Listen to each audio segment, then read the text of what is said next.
managerial decisions based on the results of scientific research tend to be effective.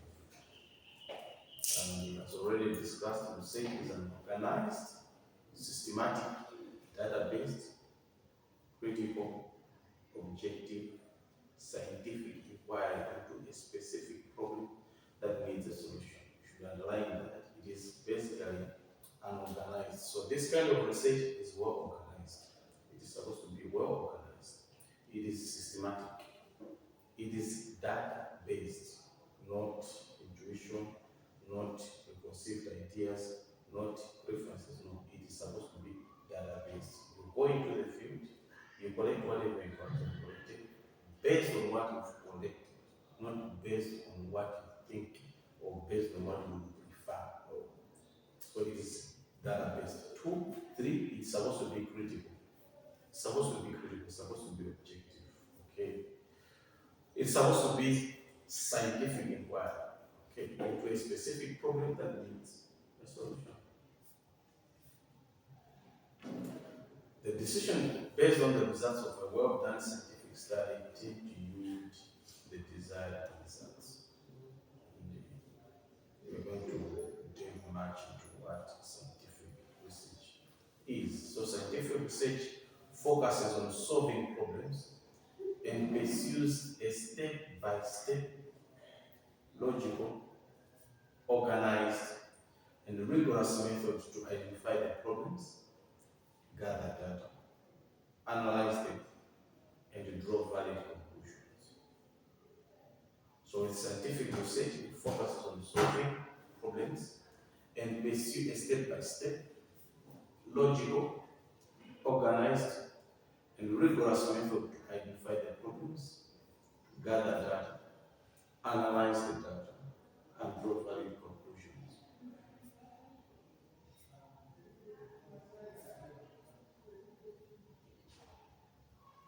So scientific research is not based on hunches, experience, and intuition. Okay, but it is purposive and rigorous, as we shall see.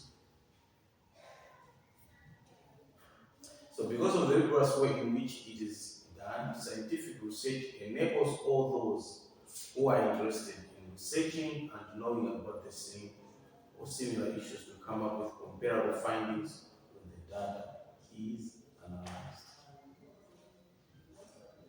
And scientific research also helps researchers to state their findings with accuracy and confidence. Yes, with accuracy and confidence.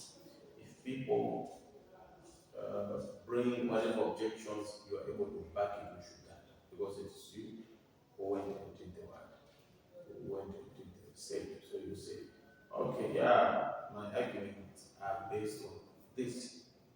You know, your arguments are based on what? Because as I said, you know, this is not about preferences. So there could be some people who are of the view that certain things are supposed to happen in a certain way. And whenever you actually try to bring a new way of actually doing things, as we discussed last time, when it comes to in-house and outsourcing research activities, one of the things that we discussed is the fact that sometimes it is better that you outsource the research activities so that the people are objective and you can even speak of the things that are considered taboo in that particular organization. The reason being that when you've actually worked, okay, in each and every organization, there is what is known as organizational culture. So when it comes to organizational culture, basically it's a way of how things are done. And when you bring something that is contrary to the norm, people begin to resist it. So if you got a problem that is supposed to be researched on and solutions are supposed to be uncovered, if you have to use an insider, he may not actually crack it.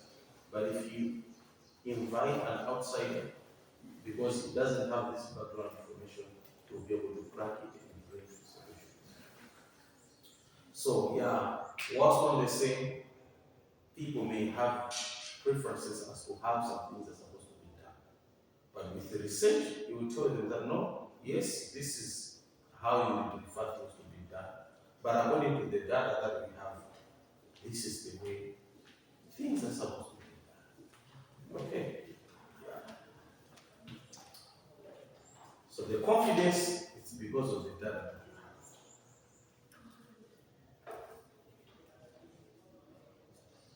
So apart from this, scientific investigations tends to be more objective than subjective and help managers to highlight the most critical factors at the workplace that need specific attention so as to avoid, minimize, or solve problems.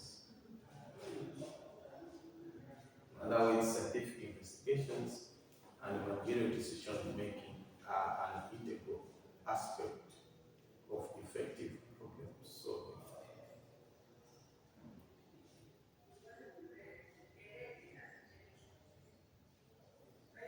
So lastly, when it comes to research, we say there are of two types.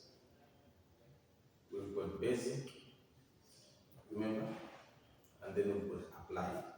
Yeah. We've got basic as well as applied research.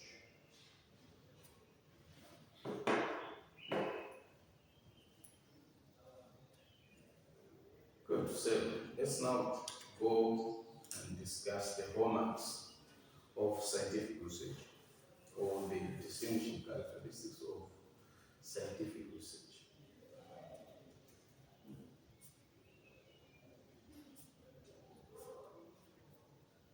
Okay.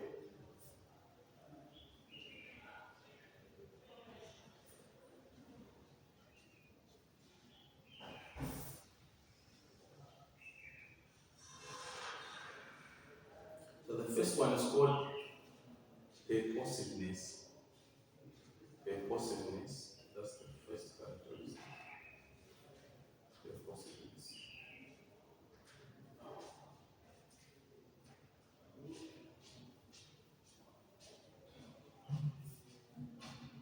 So for illustration purposes, what we're going to do is we are trying to find out how employees' commitment to the organization or in an organization can be increased. Okay, yeah, for illustration purposes. So as I've said, the first characteristic is called purposiveness. Okay, so the manager or the researcher has an aim. Okay, he has an aim or he has a purpose. And in this case, it is about increasing the commitment of employees to the what? To the organization. Value. So talking about the importance of commitment, that cannot be overemphasized. We actually know how important it is for employees to be committed to their job. Okay.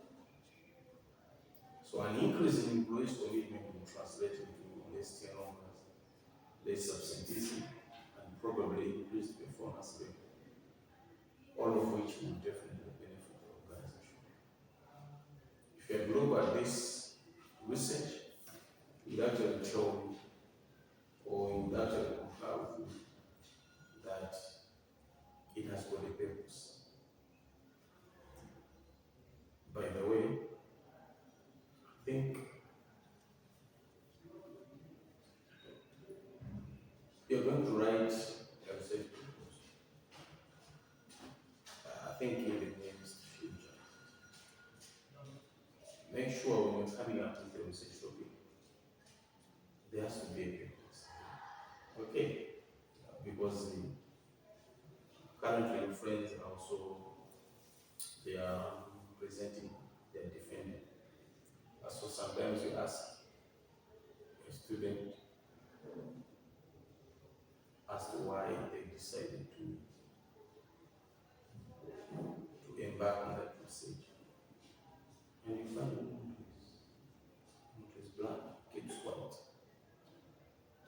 end. What was the motivation? Where is your problem statement? What is it that you're trying to solve? Okay, yeah, so make sure that your research should have a purpose. If it has got a purpose, justification will not be a problem because you're also supposed to justify as to why you actually work on that research. Okay, good. Another characteristic is rigor.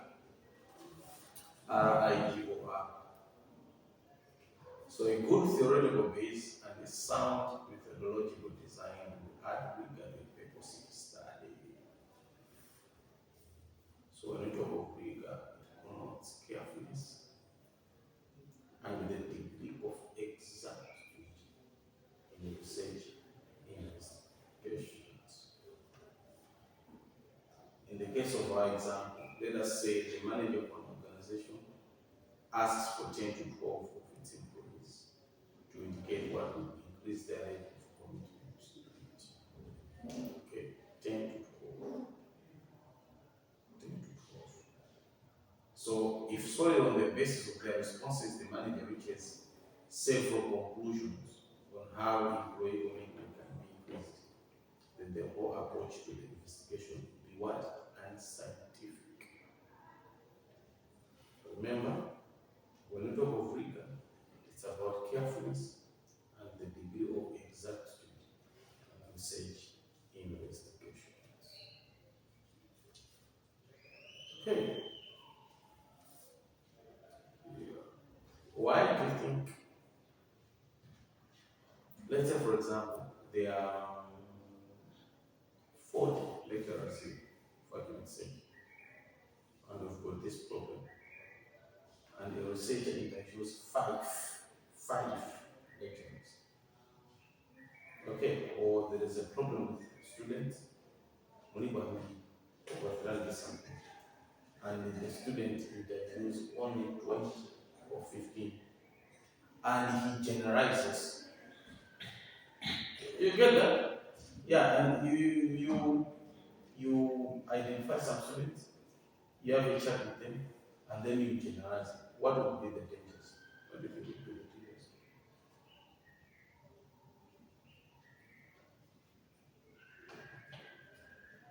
What would be the danger? Past results. Exactly. It? Yeah. Past results. Past results. Okay. And whilst we're on the same, one thing that I want to put before is the fact that when you're actually doing your research, I think I was discussing with you that there has to be a theory that is able to back whatever you actually say. Yeah, there has to be a theory that is able to back whatever you actually found out. Okay. There you go. If a research is not backed by any theory, then it is not scientific. That research is not scientific. The reason being that any rigorous research involves a good theoretical base and a careful, thought out methodology. These factors enable the researcher to collect the right information from an appropriate sample with the minimum degree of bias and facilitate suitable analysis of the data. Okay, good. Another characteristic of scientific research, it's called testability.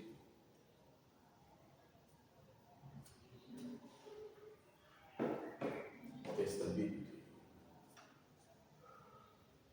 So, if after talking to a random selection of employees of the organization and started the previous research done in the area of organizational commitment, the manager or researcher develops certain hypotheses on how employee commitment can be enhanced.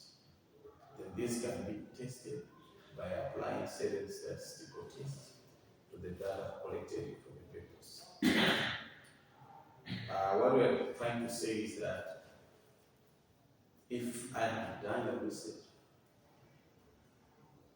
and I have the results,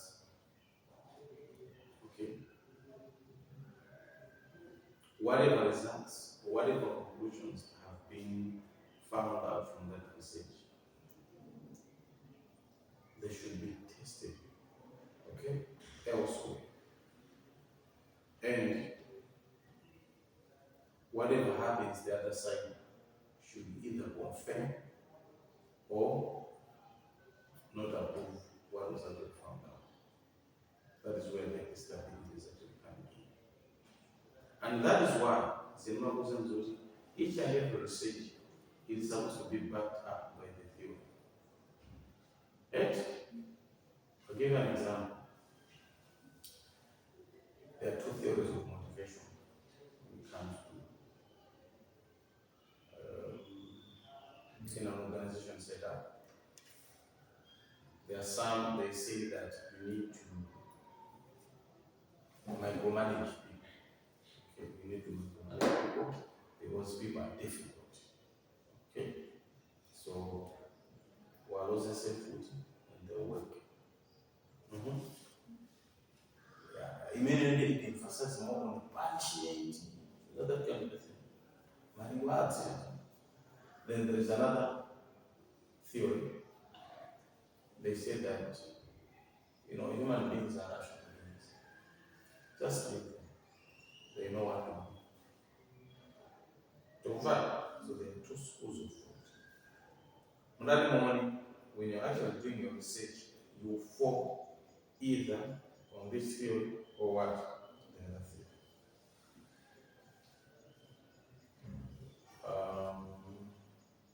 Another example. Give another example. On testability. So basically, guys, most of the things that we do with research on, they're not something that I know. No. Most of these things were researched on, and most of the times we're just confirming.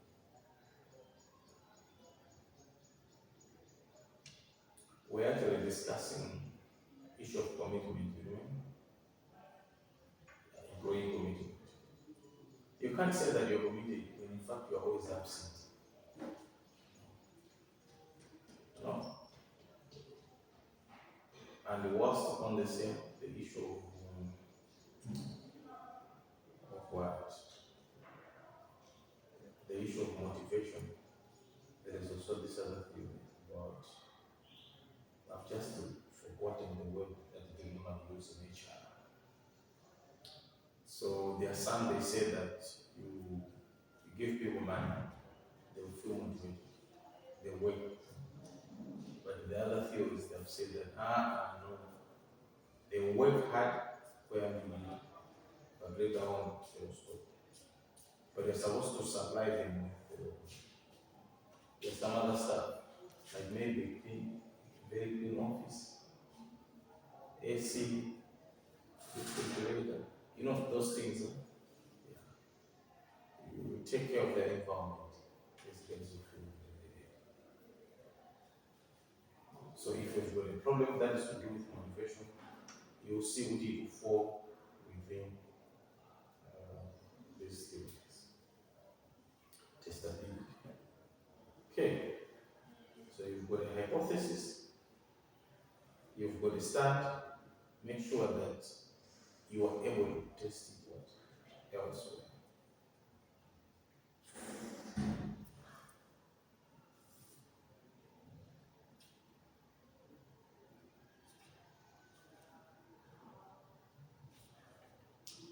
Replicability.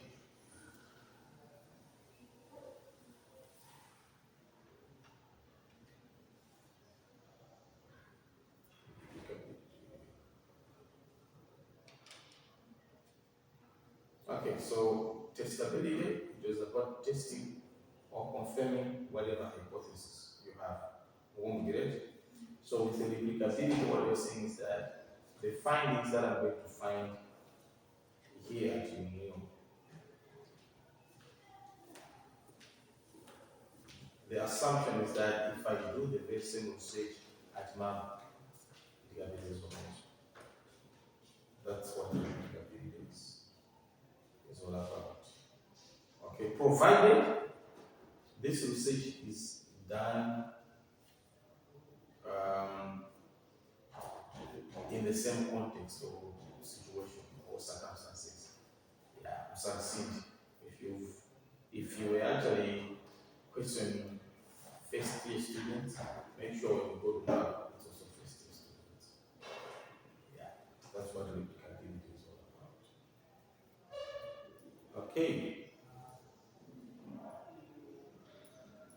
so if it happens that you've done your research here, you have results, and you do the very same research, and you have the very same results, then it will also have confidence that indeed what we actually found out is what is correct.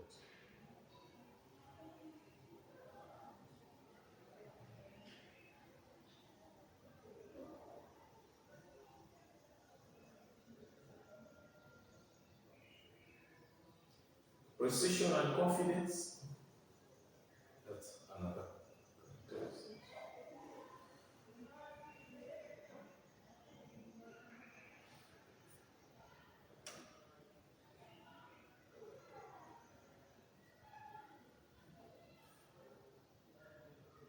So precision refers to the closeness of the findings to reality based on a sample. What? Precision refers to the closeness, how close the findings are to the reality based on a sample. In other words, it reflects the degree of accuracy or exactitude of the results on the basis of the sample to what really exists in the universe. That's what precision means.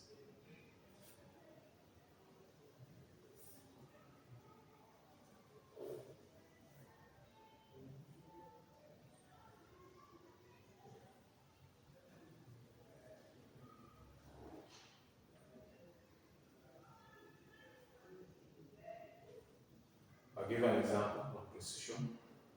If, for example, the number of, that's the reality number, the number of lost days during the year due to absenteeism are between 30 and 40. You're following it? And then when you state Uji, as far as precision is concerned, I think the number of days that are lost due to absenteeism is 35. Why not? 30 and 40. And then you say 35. Against, because the number I think that are lost between the number of days that are lost due to absenteeism, they are between 20 and 50. Therefore, I think 20 and 50 should be the days when in fact they are 35. You're not being precise. Unlike if you say what, 30 to 40. Because when we counted the days we were 35. Why was it? Yeah, that's what I'm looking for, precision. So, on the other hand, when we talk of confidence, confidence refers to the probability that our estimations are correct. So, in other words, what we're saying is that it is not merely enough to be precise, but it is also important that we are confidently claim that 95% of the time our results will be true, and there's only a chance of 5% when they will be wrong. And in some books, this is known as what? Confidence level. When you're doing your research, make sure that as far as confidence levels are concerned, it should be 95%. You're good. And 5% chances that it will be wrong.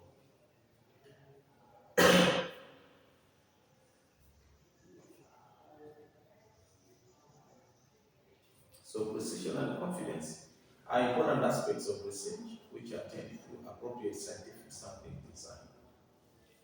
The greater the precision and confidence we emit in our research, the more scientific specification, and the more useful are the results. Another characteristic is objectivity. Yes, also the objective. Yes, also the objective. In other words, the results will be based on the facts of the findings derived from the actual data and not on our subjective or emotional values.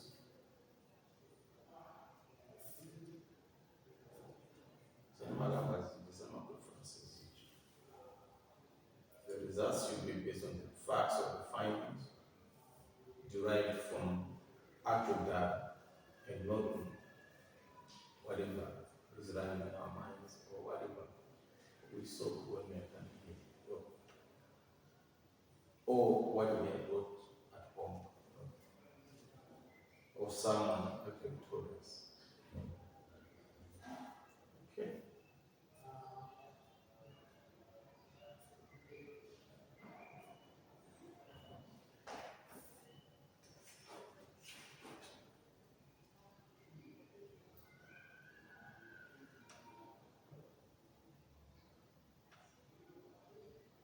Why do you think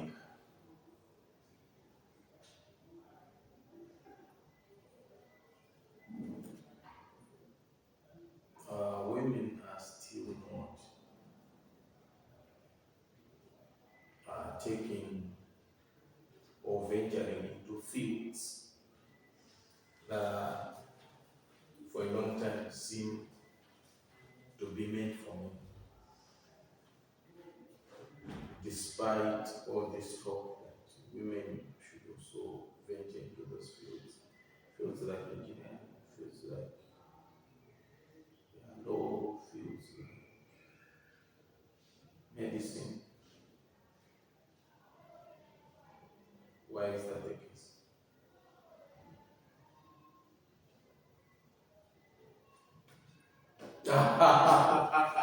That's a Why is that the case? Most women think such programs are hard to venture into them. Okay, those programs are hard. Who said that they are hard? The opinions that they give from people who are still in those programs. Wonderful. The opinions.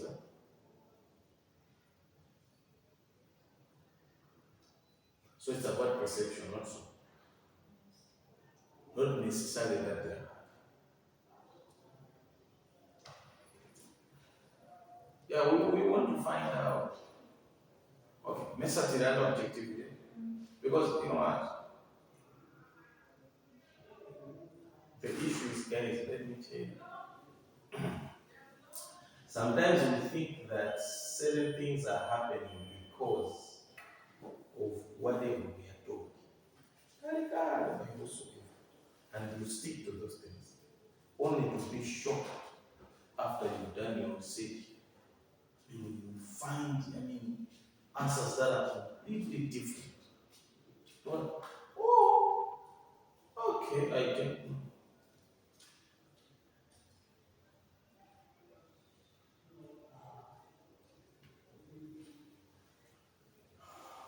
Yeah, it's really nice.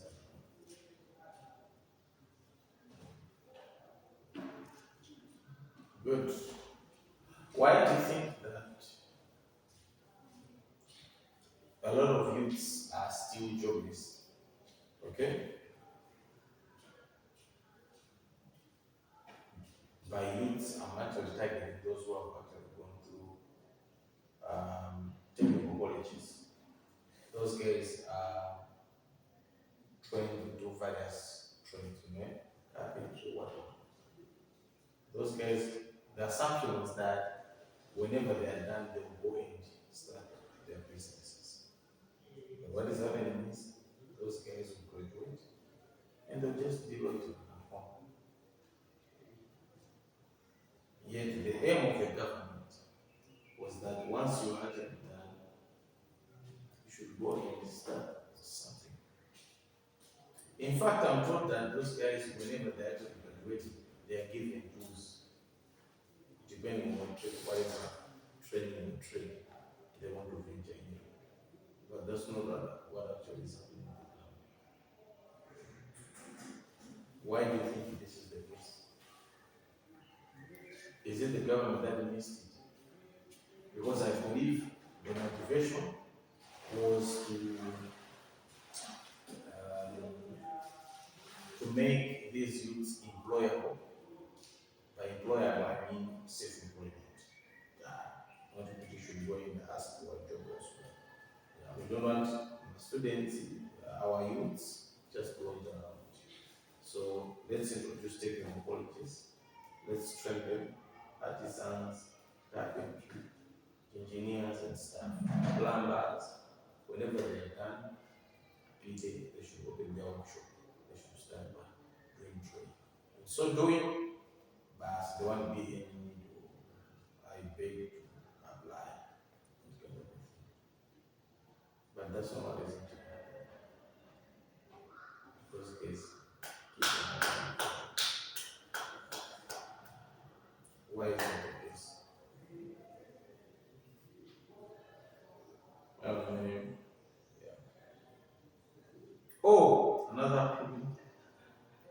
Because I've also observed that some people they will start, okay, whatever they learned, 2, 3, 4, 5 months down the line, they will close the shop. And there are two things that actually happen. They will go back to school to do another course, or they will start applying for a job, or they will just stay at home and say we need to resume so. Get that? Yeah. So when we talk of objectivity, yes, I know in the background, whatever we're told by Pinnacle School, including in our homes, like you've talked of perceptions.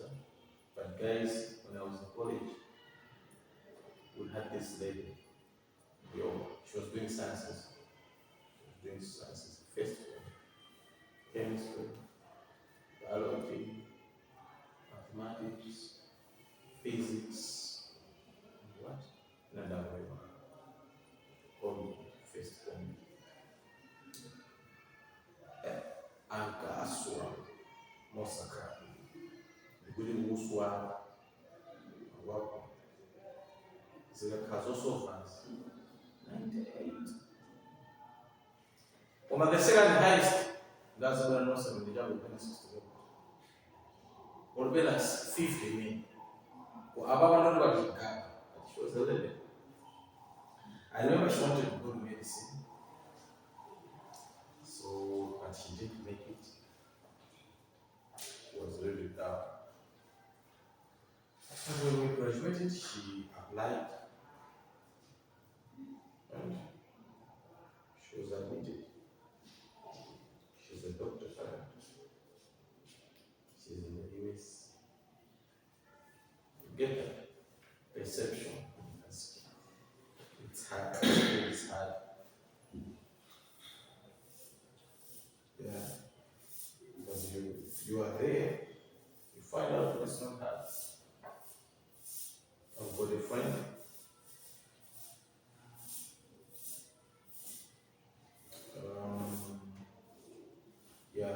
Her in-law was selected to Catholic University to do economics. Actually, the friend said that this one is going to be weak. She can't handle economics. Because we are told that in economics there is econometrics, which sends a lot of students earlier than planned. To move on, and I had a talk with her. I said, no. Who's saying that? Yeah, that's what people do. No. Those people don't know. You don't know because are you capable? I think I can do it. You can do it. Go and do it. You know what? She's writing her report. She hasn't given me. look what her great, wonderful objectives.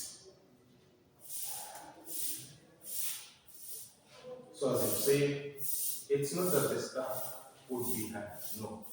It's a perception.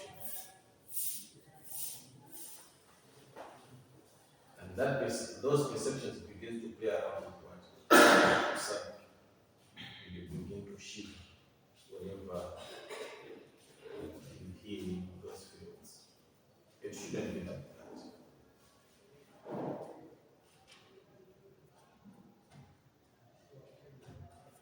Generalizability.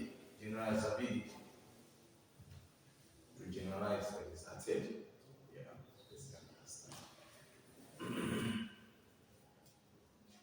So generalizability refers to the scope of applicability of the research findings in one organization setting to other organization settings. Generalizability refers to the scope of applicability of the research findings in one organization settings to other settings. So the wider the range of applicability of the solutions generated by the research, the more useful the research is to the users. Okay. Yeah.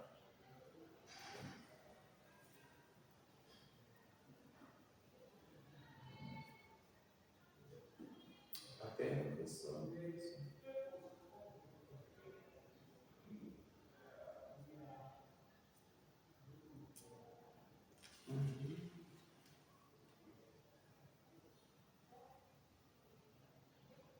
Questions.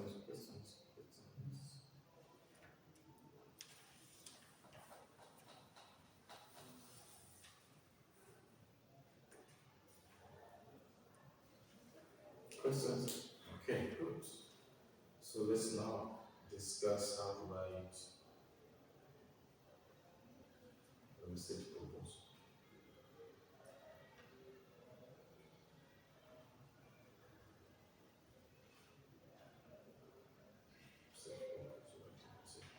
Good. Wonderful. So guys, when you're writing a research proposal, this is how it should look like. First thing that you're supposed to do, you must have a title to value. Yeah, you must have a title.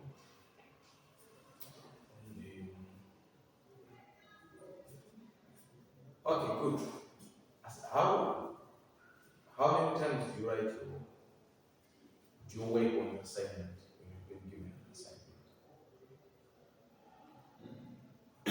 On average, 2 times. 2 times you are done. Not okay.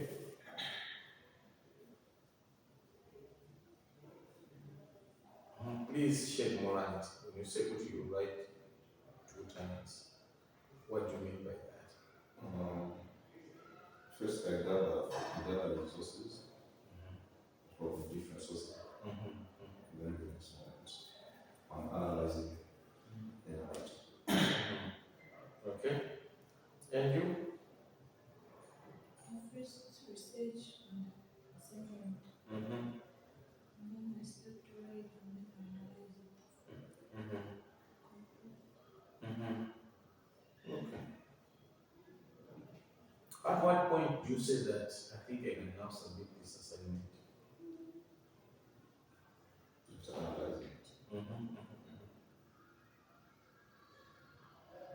What are the things that you look at when you're analyzing your assignment?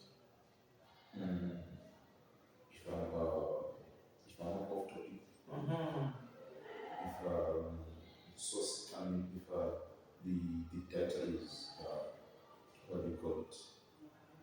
Is meaningful. Okay, yes. I check when I'm reading if it's actually making sense, and then when I see that everything is actually okay, I'm confident to submit it. guys, we normally have the time to provide research proposal. So research proposal, it's a big thing, just like you are saying. So one of the things that I want to submit to you is the fact that you've talked of your right and then you analyze. Most of the times, you discover what when you come up with your title, you don't end with the very same title. You change it around the way based on the what, the information, the data that you've been exposed to overnight. Yeah. So that's what I want to tell you. When it comes to title, yeah, you may come up with a title. I think this is the area that I'm going to research on, but after certain time, you say, I'll tweak it. So, Msasa's Google Banti. Number two, it's background. So, background is an important part of the proposal. Okay. Your background should be able to tell the reader why you feel the research that you plan is worth the effort. The background information should tell the reader why you feel the research that you plan is worth the effort. So this could be expressed in the form of a problem that needs solving, or has something that you find exciting and has aroused your curiosity.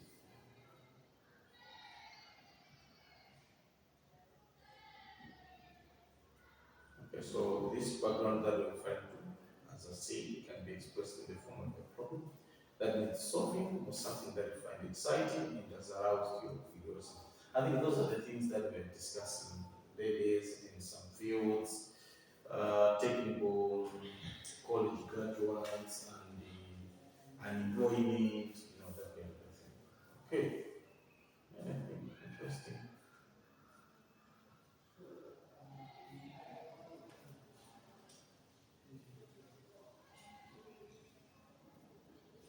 Okay,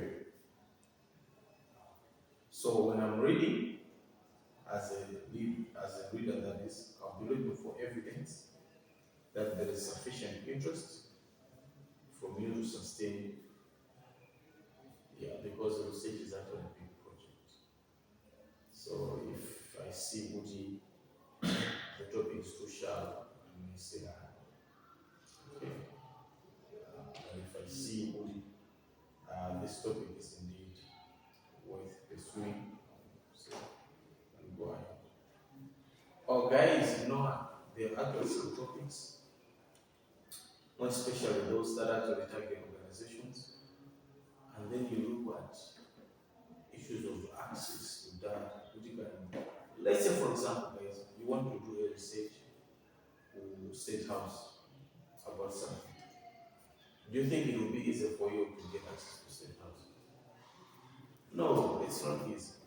MDF, it's not easy. So yes, as a student, you may be excited.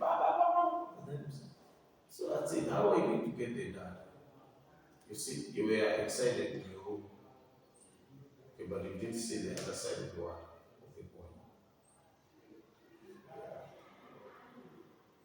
So in the very same purpose, in the same background, make sure that you demonstrate your knowledge of the what relevant literature. Give us a background to whatever you're trying to research.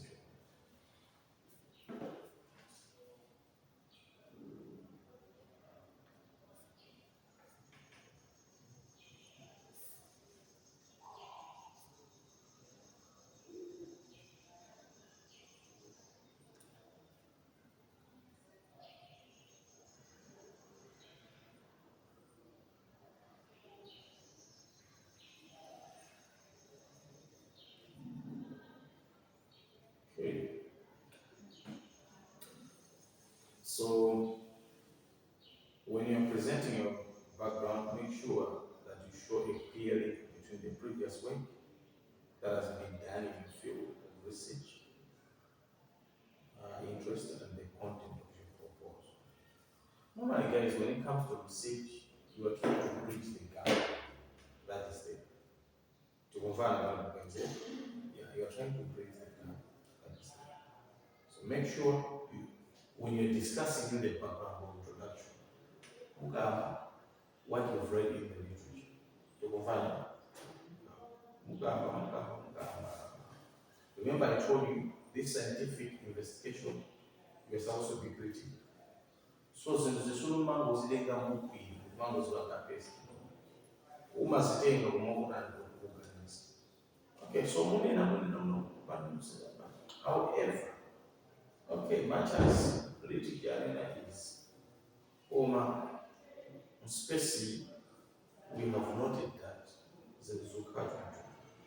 Because of that, we would like to find out why is it that there is a culture. Yeah.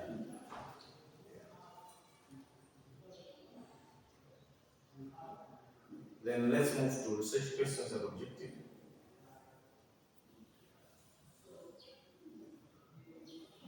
So the background section should lead smoothly into a statement of your research questions and objectives.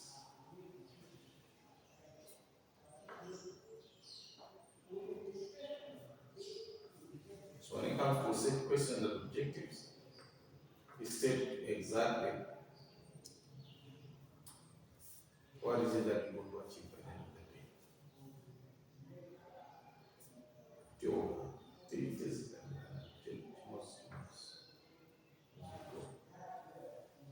Make sure that the objectives are precisely written and will lead to observable outcomes. Make sure that the objectives are precisely written and will lead to observable outcomes.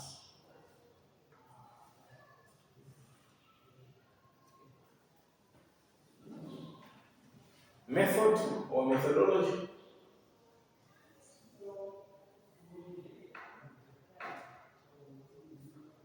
So when it comes to methodology, it details how you intend to go about achieving your research objectives.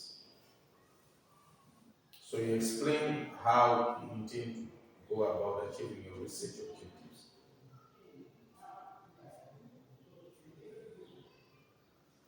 And the next point is very, very important. Very, very important.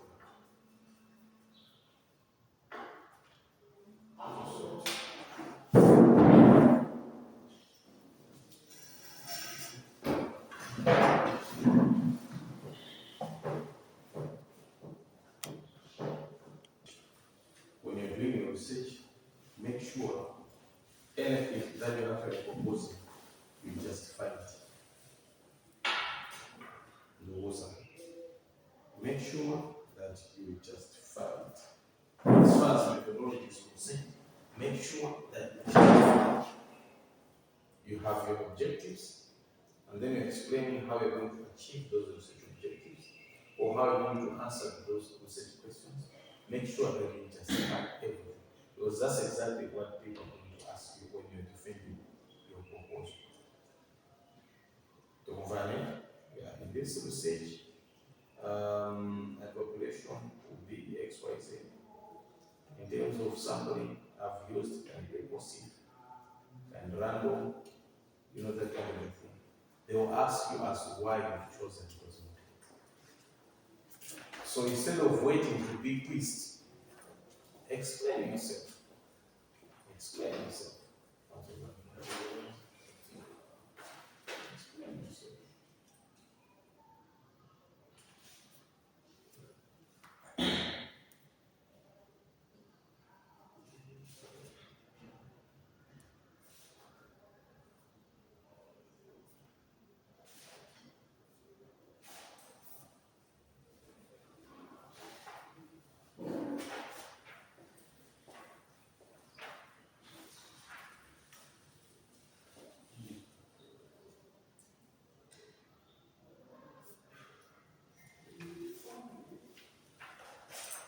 Okay, good. Yeah. So,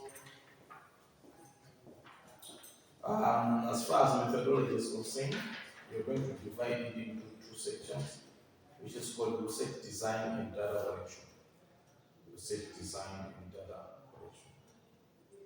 So in the research design, you basically explain where you intend to carry out the research.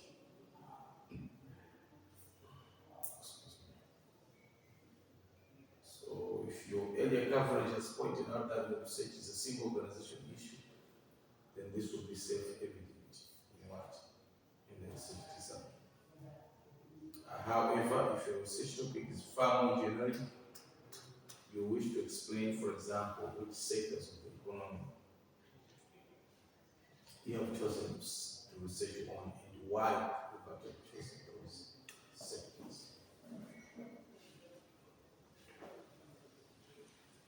You also need to explain the identity of your research population and why you chose that population. And this section should also include an explanation of the general way in which you intend to carry out the research. Okay, will it be based on questionnaire? Will it be based on interviews? Will it be based on examination of secondary data? Or a combination of data collection techniques? You're supposed to step those things in your methodology.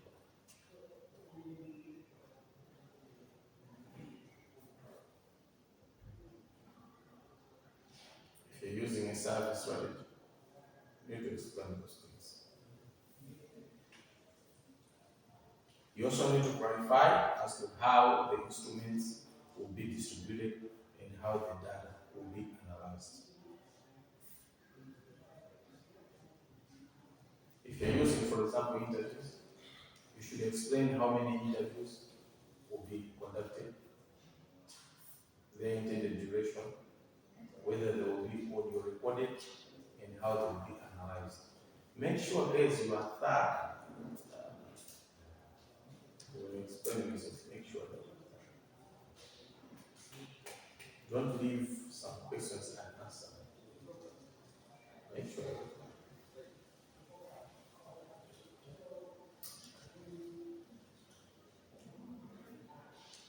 When you're thorough, what happens is it demonstrates to your reader that you have thought carefully about all the issues regarding your methods and their relationship to your what? To your research objectives. Okay, to overhead, yeah, finally, finally, thought about this thing. Okay, yeah.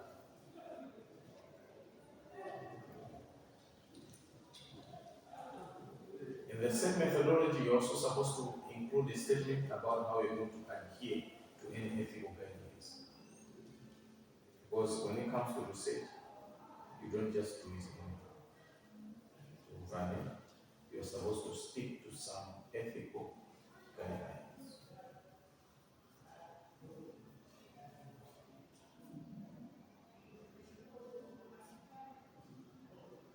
What are some of the things as far as ethics are concerned in research?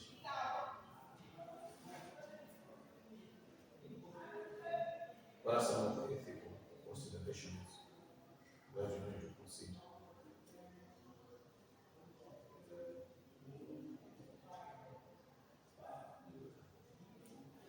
Okay, the first thing is it's supposed to be voluntary. You know that? So those are the things. It's supposed to be voluntary. The identity of the respondents will be what? Will be concealed or will not be revealed. Those are the things.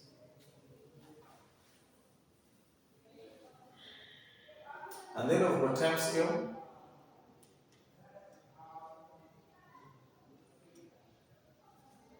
So with time scale, as the name suggests, it helps you to divide your research plan into stages. It gives you a clear idea as to what is possible in a given time scale.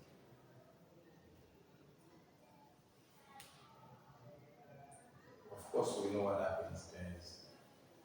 A plan is a plan. When it comes to implementation, I'll finish on Friday. You find yourself on Friday, you're not yet done.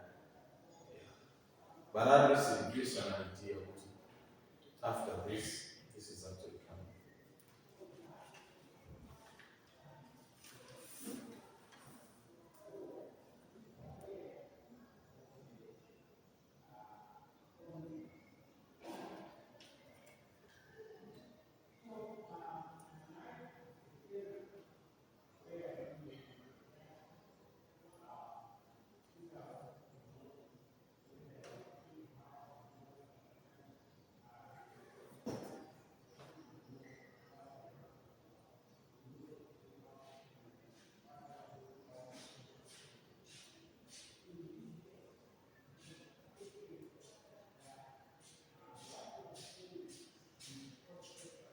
Okay, another thing, when you're writing a research, make sure that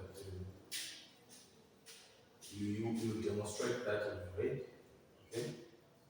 Enough literature as far as the topic under discussion is concerned. Okay, yeah. And this, I think, will be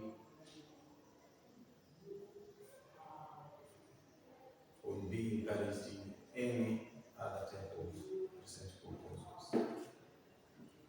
References. You need to acknowledge the references that you've actually read.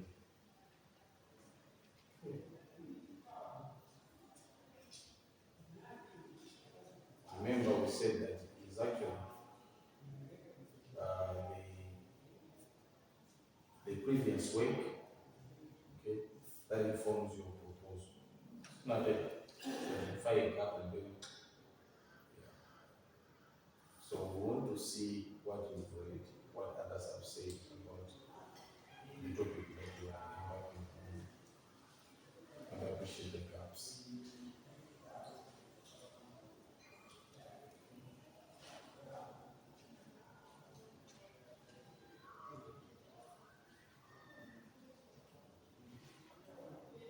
So your rationale for conducting the research should include the study of the previous published research, including relevant theories in the topic area. This study should inform your research questions and objectives. Your proposed methodology should flow direct from these research questions and objectives. In other words, there has to be consistency. Background project, problem statement, research questions, research objectives, methodology, the result of personal literature review, conceptual frame, with further assertion of the result. And when there is the issue of assessing proposal, you need to research into make sure that you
okay.